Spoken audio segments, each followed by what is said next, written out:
దక్షిణ కాశీగా భాసిల్లుతున్న వేములవాడ రాజన్న ఆలయంలోకి అన్యమతస్థులు ఎంట్రీ ఇచ్చారా? ఆలయ ప్రాంగణంలో మాంసాహారం పంపిణీ చేసింది ఎవరు? ఈవో కార్యాలయంతో పాటు ధర్మగుండం ప్రాంతంలో నాన్ వెజ్ ప్యాకెట్ల పంపిణీ చేయడం సంచలనంగా మారింది.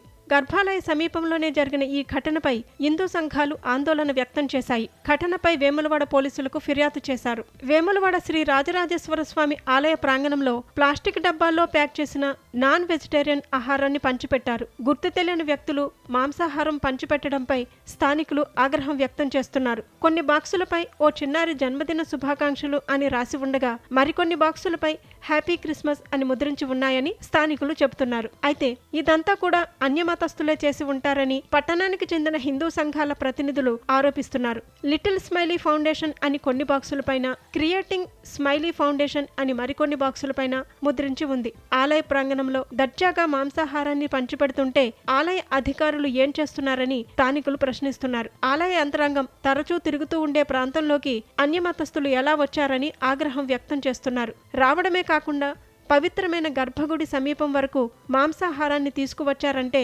ఉద్యోగుల పనితీరు ఎలా ఉందో అర్థం చేసుకోవచ్చని స్థానికులు ఆరోపిస్తున్నారు.